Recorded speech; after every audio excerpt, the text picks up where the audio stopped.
Hello, in this example we're going to have a look at absolute references and how they can be used in a slightly different way in Excel. The spreadsheet in front of you has a number of figures along the top and also down the side. This spreadsheet is being used to work out the price for a pane of glass depending on the width and depth measurements. So of course on the top you can see the width measurements and the depth down the side, and then also there is a price per square metre over here. With absolute references you can either use dollar signs or named cells. We're going to show you how you can use both in this example. You'll see that a price has already been worked out for a pane of glass in this spreadsheet. I'm now going to talk you through the different types of absolute references being used in this calculation. The first one you can see is $1. Now you'll notice there's only $1 sign in this cell reference. The reason for this is that it is only fixing the row number. So where it says $1, that is only fixing row 1. So when this calculation is dragged down, the row 1 part of course will remain the same. It won't change. The second example is $A3. In this example, the dollar sign is next to the column letter, so this means that the column A is going to be fixed in this calculation no matter where the calculation is copied to. So if this is now copied across in the spreadsheet, the A will remain the same. The final example is $I$2, which is this one cell over here. The reason why there are two dollar signs is because that cell is the one we want to use regardless of where the calculation is copied to. So we want this specific cell to be used regardless. So we won't want that to change at all, which is why two dollar signs have been used. I'm now going to copy across the calculation, and you can see it is filled in the answers.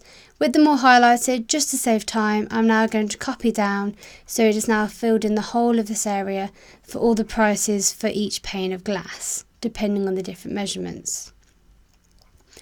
As I click down, you'll notice that the references, only part of them change. So of course you can see the $1, the 1 part, which is fixed, doesn't change. Of course, the row number for the other reference does change because that wasn't fixed. If we go across, you can see that the 1 is still the same, but of course the C bit has changed because that wasn't fixed. As we go across, you can see of course that the column A, that has been fixed and doesn't change even though we're in different columns. And as I've gone through, you'll notice that the $I$2, that hasn't changed at all either. So that is how you can do it using dollar signs. We're now going to have a look at how you can do this using named cells. So what I've done is instead of using dollar signs, you'll see that there are some named cells in this calculation. What we've done is we've named the first row, named the first column, and then also named this one particular cell in this spreadsheet. To name the first row, I selected row 1, and you'll see that the name is actually here in the name box already. If I then select on column A, you'll see same again, the name is already there changed because we've already named it.